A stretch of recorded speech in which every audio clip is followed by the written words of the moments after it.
Hey everybody, and welcome everybody to another episode of the Hour of Nick. And this time, I got two special guests here with me. We got Mark and Rahman, and yeah, this is gonna be pretty fun because this is actually the first time I've actually done an episode of this podcast for quite some time now. You know, I've been pretty busy the last couple months with me moving and stuff, and also getting some things ready. But I'm finally ready to bring this series back. And yeah, like I said, my special guests for this particular podcast episode are Mark and Rahman, so feel free to say hi.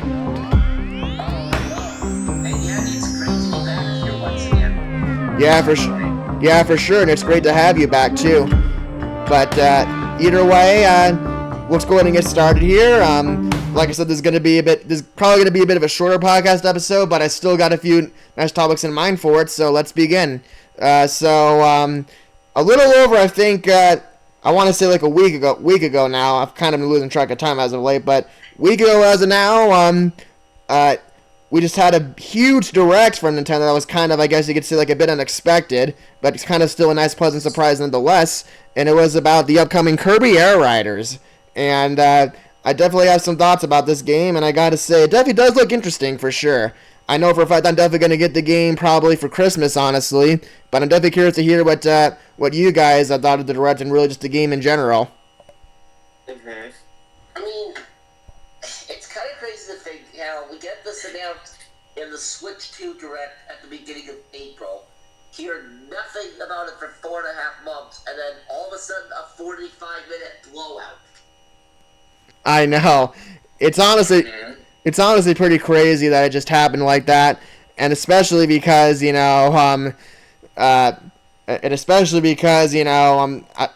though Kirby Air Riders definitely does look fun, I don't think it's really going to be quite like as big of a game as like DK Bonanza, for example, so or even Metroid Prime 4. So the fact that it of all games got this big direct was definitely surprising, and I mean, I guess it kind of does make sense in a way because, we know that Sakurai is behind the game, and of course he's very passionate about this sort of stuff, and obviously, he was behind Smash Bros. He really had that up, so it definitely does kind of make sense knowing Sakurai, but even still, it was definitely quite the surprise, I must say.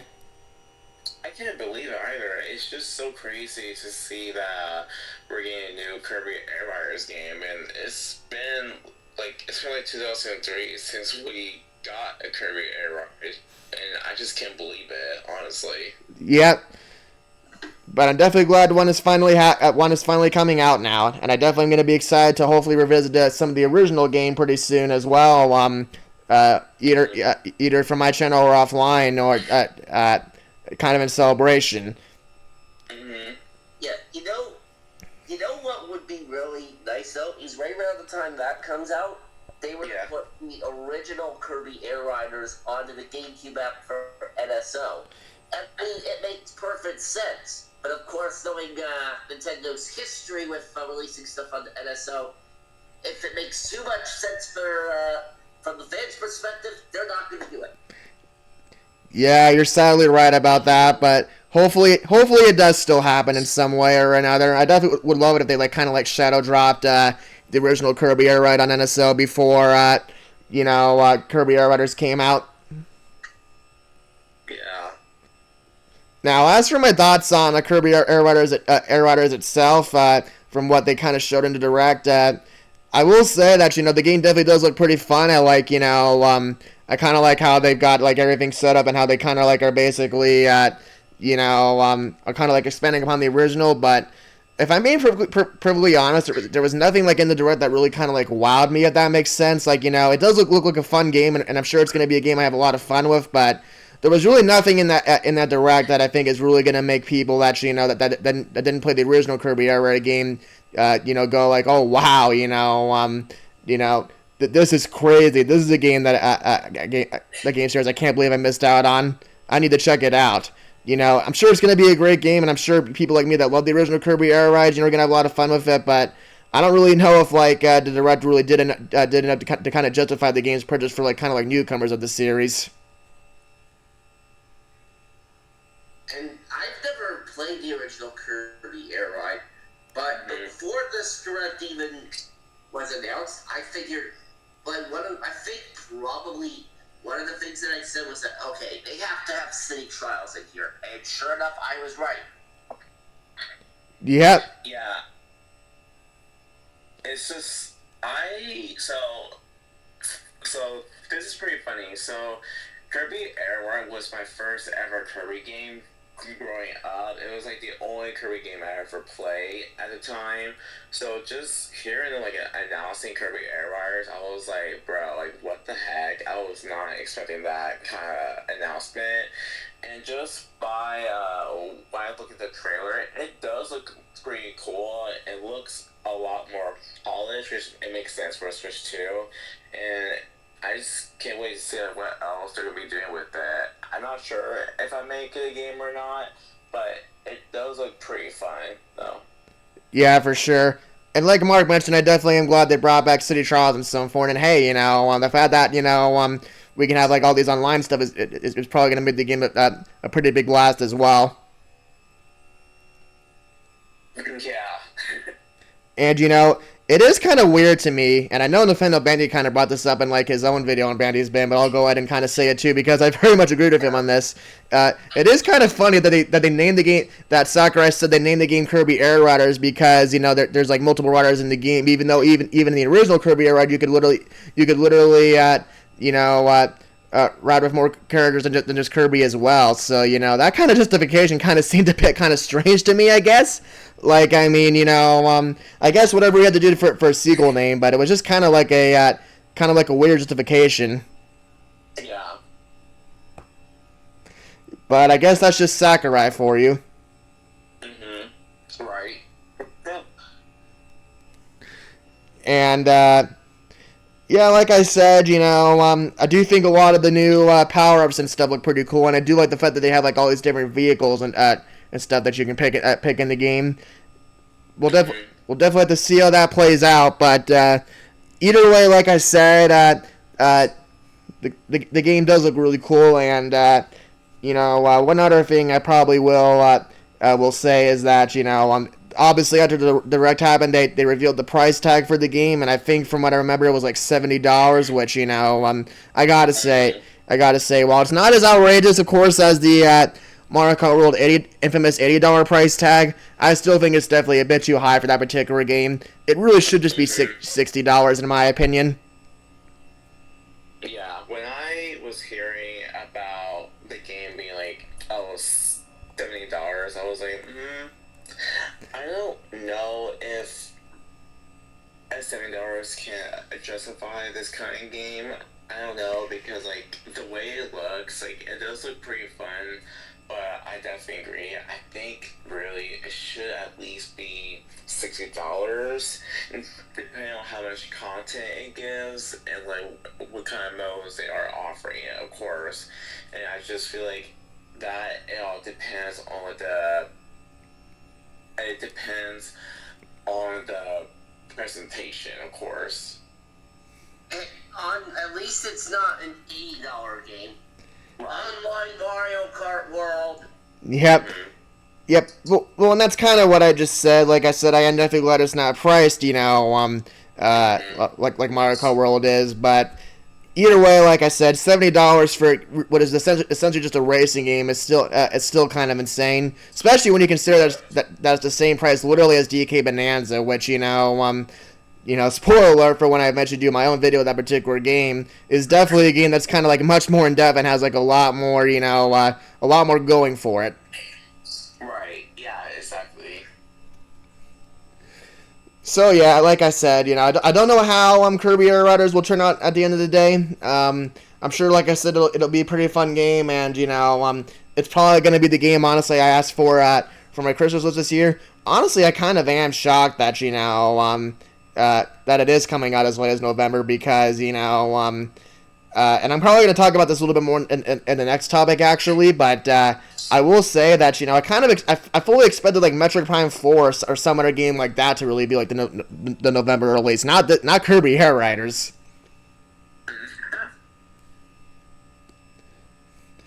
Like, Metroid Prime 4 really does kind of have, like, a holiday game kind of, like, sprinkled all over. And so the fact that they're kind of making, Air Riders a holiday installment is definitely kind of, interesting to say the least. Mm-hmm. So who knows? I mean, so who knows?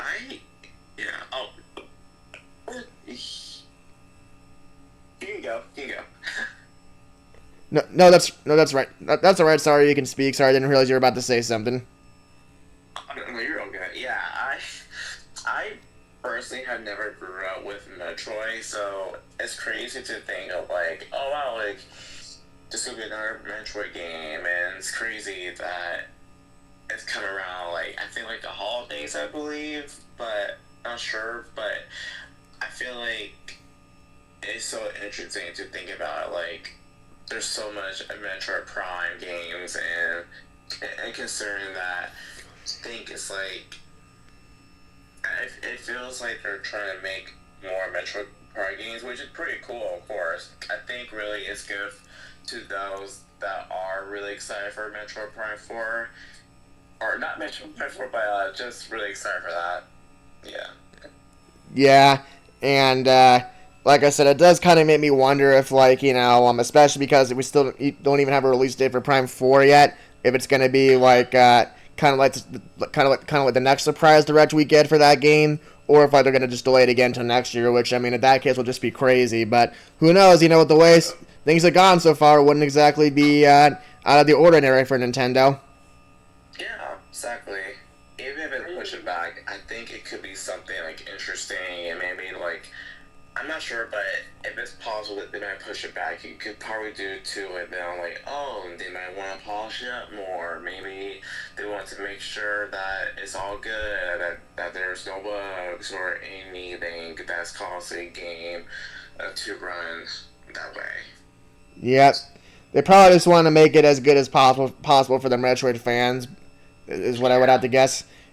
Mm-hmm. But it wouldn't be the first time that a major title like that's been delayed. Yep. By Nintendo, at least, because remember, like, Tears of the Kingdom was originally supposed to be 2022 game, because that was what they originally announced, and then they're like, this game needs a little more polish than we thought it did, and so it ended up getting delayed to 2023. Yeah. Yep. Well, and even then, of course, if you remember, the Switch one really did not run Tears of the Kingdom all that great, which is kind of why we now got the Switch 2 edition of Tears of the Kingdom and stuff. They really kind of had to like max out the original Switch as much as possible in order to get Tears of the Kingdom even kind of running in like a semi-playable state on the console. But yeah, I think that's enough about Kirby Air Riders. To summarize my thoughts on that, like I said, the direct I think was all right. I didn't think it was like a mind blowing direct, but as far as like the game itself, like I said, it does look good. Like I said, I can't really say I was like super impressed by anything I saw, but I did like the original Kirby Air Ride a lot, and obviously this game kind of just looks like that game, but kind of like expanded a little bit in an HD. So I'm sure at the end of the day, it's going to be a lot of fun. Oh, yeah. But yeah, going on to the next topic here, and this is kind of, we kind of already touched a little bit upon this, I guess, in a little bit of the last discussion, but the overall discussion I kind of want to get to next is just basically, kind of what we believe, like, the rest of the year will look like in terms of Nintendo releases, because as I mentioned, we now know that Kirby Air Riders is going to be a November release, so I'm kind of curious what you guys think might happen for the rest of Nintendo games, because like I said, I originally thought that Metroid Prime 4 was going to be like a kind of like an October or November release itself, but obviously now with Kirby Air Riders having been released, it does kind of seem a little bit less likely. So if I had to guess, it is still possible that could be the October game. But it is also equally possible that it could either be like a December or even like an early 2026 game for sure. Yeah, well, I'm thinking if it's still going to come out in 2025, I'm thinking the only month that's left that they would possibly have room for might have to be December. Because the way I look at it, September right now there's nothing unless you count Daemon X Machina, which Nintendo publishes, but I don't think they actually develop it themselves. Yet, for whatever reason, just because they're publishing it, it probably still counts as a September release for them, whatever. Kirby Air Riders, of course, is November.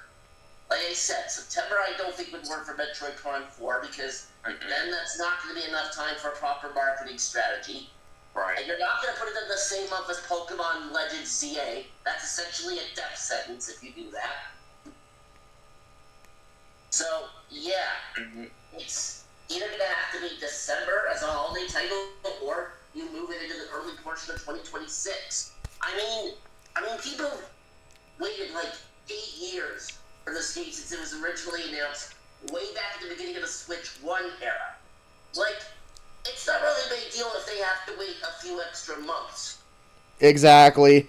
And exactly. And in all honesty, I mean, with the kind of game Metroid Prime 4 is, it really is, I think, the type of game that, like Armand was saying earlier, that needs as much polish and care as possible because, it's a series that has a large fan base. It's like a really kind of like big, ambitious sort of game series. So you definitely want to make sure that game is running kind of like buttery smooth by the time it comes out.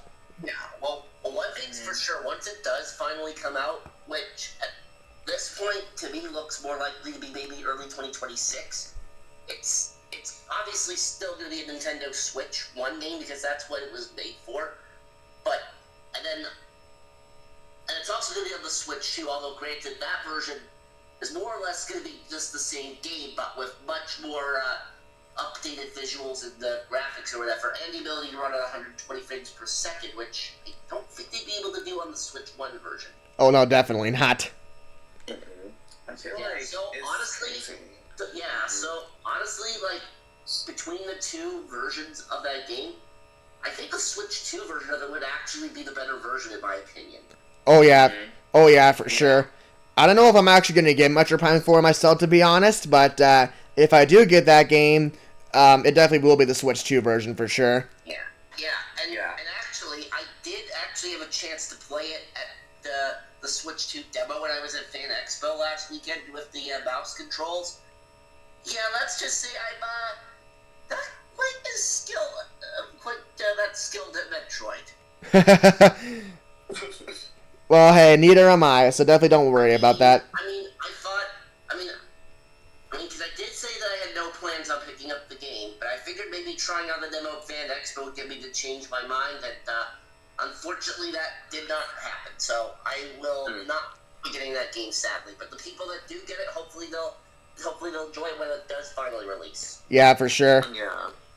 Yeah, I feel like I did not know, like, that, I feel like it's been a minute, but it's crazy to think about how Metroid Prime 4 was announced back in, like, 2017, and now it's, like, it's taken them, like, this years to be in a development, which it makes sense because how big the game's gonna be, and I feel like, as you said, Mark, I definitely agree, I feel like the Switch 2, it would definitely benefit the game a lot more than Switch 1 due to like the presentation of the game and how it's going to like operate. So even if they have to push the game back more, like if it comes out in December, great, it'll be cool, but if they had to push it to next year, then like that's totally fine, because then like it would definitely give them a lot more time if there's still some issues that they are seeing, that they want to make sure that the game runs perfectly smooth. And that game's gone to hell and back as it is in terms of development, because that was originally announced at E3 2017. I'm pretty sure everybody remembers E3. That was originally announced in June of 2017, 3 months into the Switch 1 era. It was supposed to be a 2018 release title. That obviously didn't happen. And then at the beginning of 2019, they said that the development wasn't going the way Nintendo wanted, so they ended up having to restart the whole thing from scratch, which is why we never heard anything about that game again until last year's June Direct. Yeah. Crazy. Yeah, honestly, it was so long, between like the last time we heard about Metroid Prime 4 to when it finally got some gameplay footage, to where there was honestly like a time when I thought that game, like maybe like a brief time when I kind of thought that game might have been kind of like vaporware, because with how long it was taking and the fact that we really had we'd been pretty much completely ghosted on it. it really did kind of feel like, one of those, situations where it's like, okay, is this game ever going to come out? Are we ever going to hear about it again? What's going on here? But of course, it finally did get revealed last year. And, like I said, you can definitely see that the long development cycle, I think, definitely did pay off. Obviously, I can't speak to how the original game might have turned out if Nintendo hadn't changed course on that, but I definitely can't imagine it wouldn't have been anywhere near as well made as, this current iteration of Metroid Prime 4 currently looks. Yeah, well, because it was originally being made by a different team, and I guess they weren't doing it the way that Nintendo liked, so they ended up having, which is, I guess, when they had to intervene and be like, yeah, you're not doing this anymore, and then they gave it back to Retro Studios, which makes sense, because Retro seems like they know what they're doing. Yep. I mean, I'm pretty sure that they were developer of like the original Metroid Prime games, and of course, obviously, they're also, of course, responsible for the amazing, for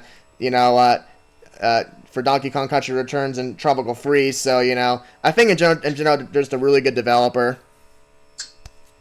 Yeah, because at least Retro Studios knows what they're doing.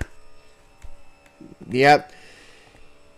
But as far as the other games, like I said, obviously we know that Pokemon Legends ZA is not too far away, and of course there is still potential we could get a direct pretty soon for the next couple weeks that might maybe reveal a couple other games that might be coming out the rest of this year or next year as well. So definitely for sure, 2025. The 2025 lineup of games is definitely far from far from over. There's definitely some stuff to look forward to. Obviously, we got Kirby Air Riders itself in November, so some good stuff coming up. Yeah, and like I said before, like if you were to release it in October, whether it's right before Legends Z8 or right after, that would pretty much cannibalize the sales potential, because I can guarantee you that at that time of the year, I can guarantee there'd be a lot more people buying Pokemon Legends ZA over Metroid Prime 4. Oh yeah, that's almost honestly kind of a certainty, I think. Yeah, myself being one of them. So. I mean, it was, after all, a big reason why the original Switch itself was successful, and of course, why I'm sure the Switch 2 will eventually become a pretty big success as well, because because basically having Pokemon on a system where you can play it both on the go like usual, but also on the big TV. I definitely think it was was a major hype factor, and I think honestly a big reason why the original Switch got as far as it did. Obviously, it was not the only reason. There was a lot of other factors as well, but it definitely, I think, it did help a lot for sure. Yeah, and I know I might have said this before, right?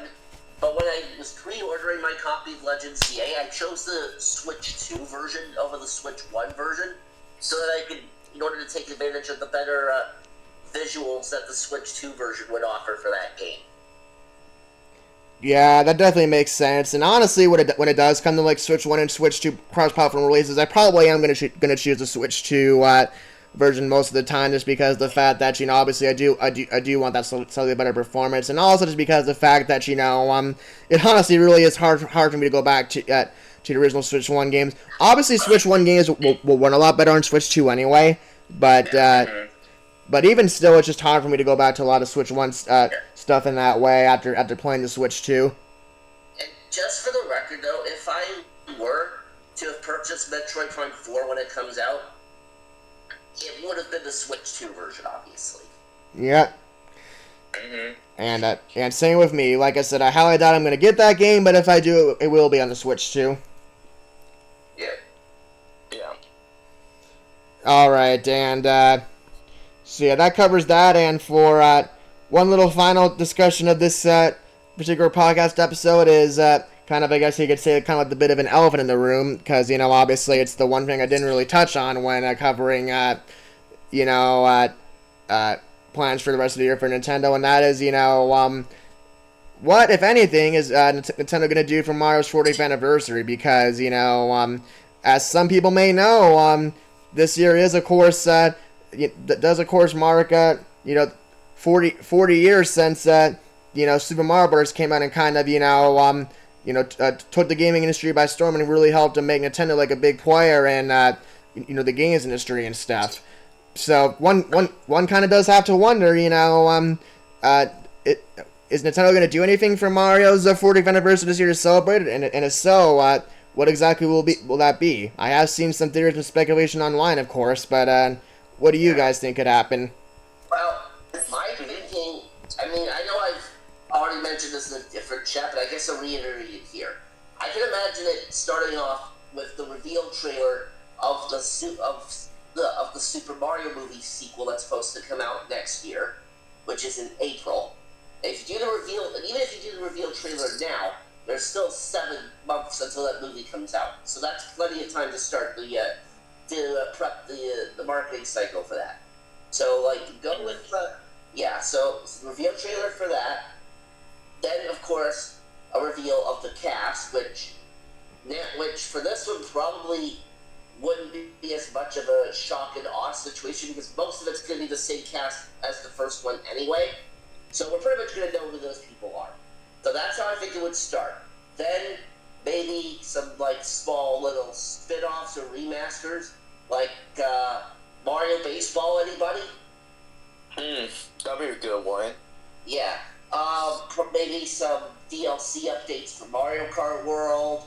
Yes. A remaster of Mario Galaxy 2, which I can guarantee you everyone would go nuts over. Mm-hmm. And I know this is a bit of a long shot, but maybe bringing back Super Mario 35, but obviously at this point you have to retitle it like Super Mario Battle Royale or something like that. Still the same general idea though. And then finally, to close it off, the big reveal of a brand new 3D Mario game, which would likely be a 2026 release.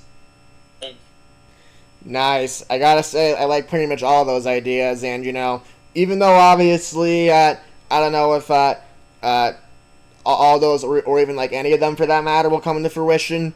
Even just the possibility of any of them happening is definitely very exciting. Now, personally, I am kind of such a big Mario fan to the point where I honestly will personally just be happy, even if they just kind of do something as simple as literally just re-release Mario 3D All Stars, but add Galaxy 2 on there. But really, I think if they really want to make this anniversary kind of feel truly special, I think honestly they could just do something remaster Mario Galaxy 2.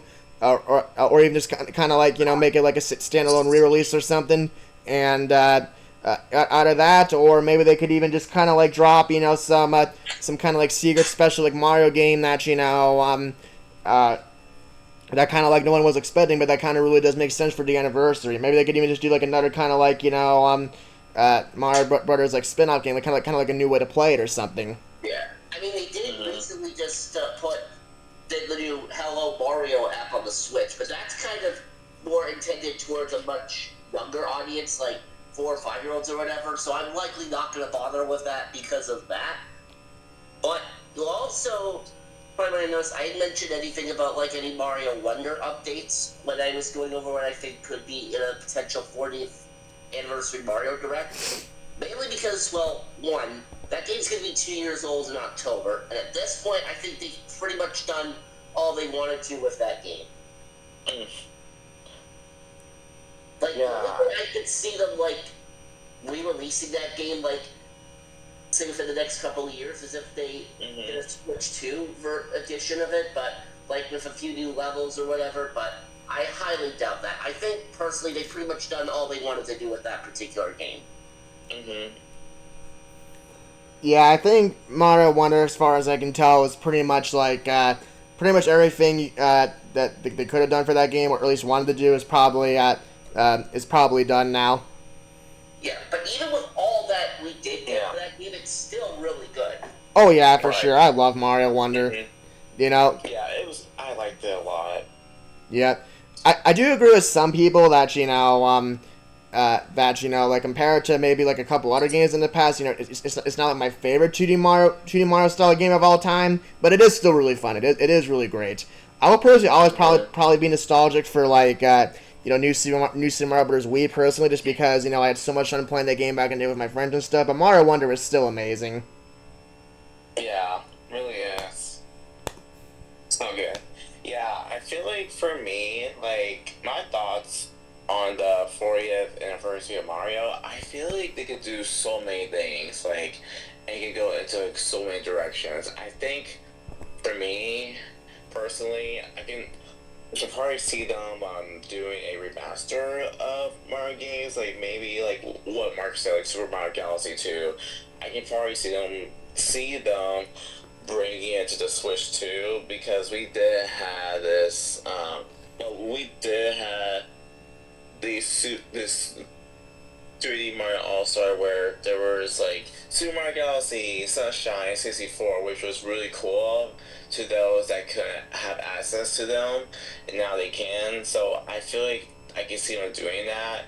And another one would probably be is like either similar to what Mark said, the more Mario Kart World updates, because I feel that the game definitely needs some updates to keep the active players going, and also for them to like stick around, because I feel that it can definitely help the game so much more, especially when it comes to the costumes that people want, and also just to like just fix some issues with the game maybe, but mostly just updates for Mario Kart World. And I honestly feel like we should get a new Mario Sports game. Like, I do like Mario Baseball, I really do, but my favorite Mario Sports is basketball. But at the same time, I think it'd be really cool to see Mario Baseball, since we did got tennis, golf, and strikers. So I feel like it's baseball's turn to show up for a new Mario, because it's been forever since we got a new Mario Baseball game, which was Super Mario Sluggers. Which was a really good game. Yeah. And Exactly. I think the only times that they've done basketball, as far as the Mario Sports game goes, I think the only times they've done that were as part of Mario Sports Mix on the Wii, as one of them. And then the only other instance I think was Mario Hoops on the DS as a standalone game. Yep, love that one. Yeah. Yeah, Mario Hoops 3 I love that game so much. My childhood. I still play it occasionally. And then I feel like they could do like. Show us some trailer of Mario movie too. Not sure, but really be really cool to see that. And I feel like the final one it would be obvious, but would definitely be is a new 3D Mario game. Just show us a bit of that game and see what it's going to be about. And I'm really so excited to see the 3D Mario game, especially my favorite character, Peach, of course. So that's all I gotta say about it. Yeah, like and for like a 3D Mario, like they don't like necessarily have to show gameplay right away. Like just a little teaser, show Mario running around in a level for set with something, and then show a flashcard with the title on it, and then the little date, which I'm thinking would probably be spring 2026 to align with the Mario movie sequel. Yep. Yes, that's really all you have to do right now is a little like 10-second tease of that, and then the gameplay preview can come later. Yeah, for sure.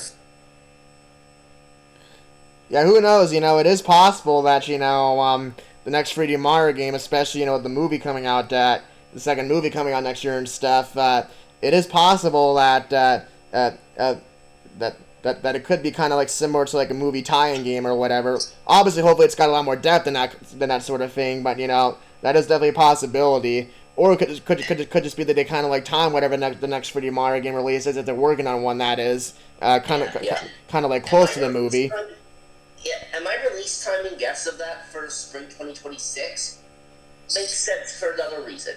Because one, you're still going to be at that point less than a full year into the Switch 2 generation.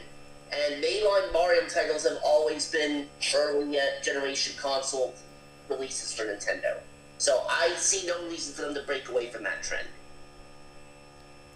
Yeah, I definitely agree. And honestly, the Switch 2, I think, really does need a 3D Mario game for sure. At least a really good and ambitious one, because, I definitely do think that at least, like, one of the big reasons why, the Wii U kind of ended up flopping was the fact that it really did not really ever get like a true and proper like 3D Mario game throughout its lifespan. Like, don't get me wrong, I really do love Mario 3D World a lot. I definitely do think it's a really awesome game, but it was not the kind of 3D Mario game that needed to come out for the console to really drive sales. Yeah, I mean, 3D World on the Wii U wasn't a bad game, but to me it kind of looked more like a rehash and slightly more advanced 3D Land. So. Yep.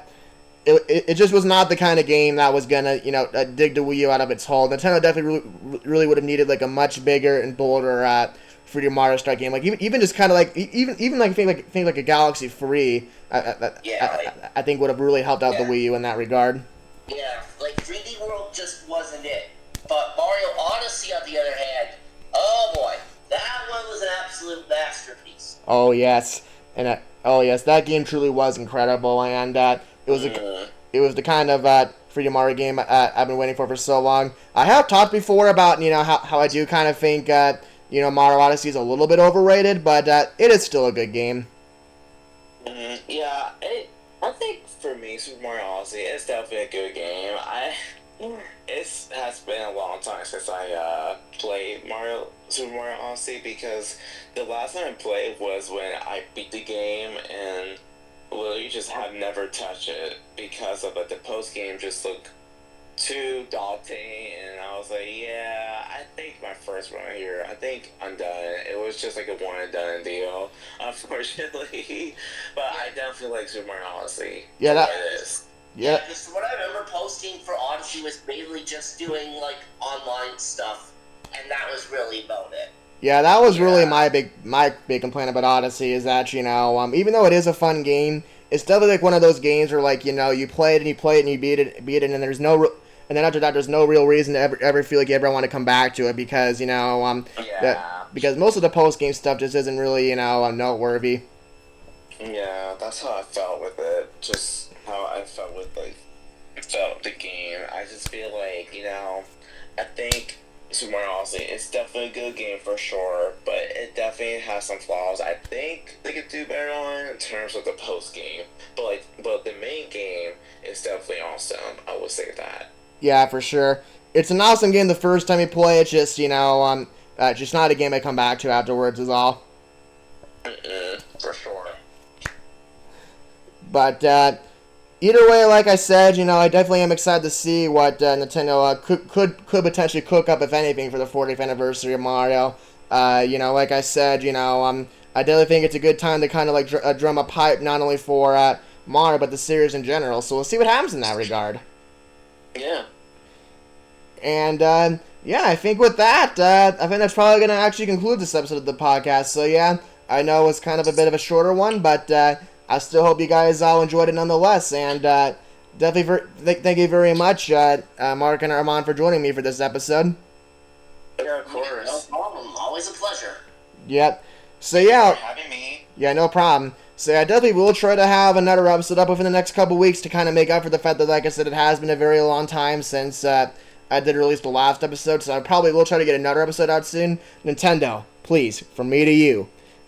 Come out with a new direction to give me more content for the series.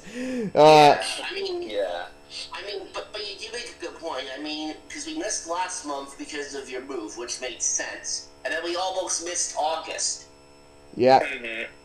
But yeah, for sure. So I definitely don't really want to miss a whole lot more. But either way, like I said, I will try to get another one out in the next couple weeks, and like I said, hopefully by then there's like some other kind of big thing that's happened in terms of like either the switch to gaming in general to kind of make that up so pretty exciting too. Yep. But either way, thank you all for watching, and like I said, thank you Armand and Mark for joining me, and I'll see you guys all for the next episode of this podcast whenever. Take care. Bye everyone. Bye bye.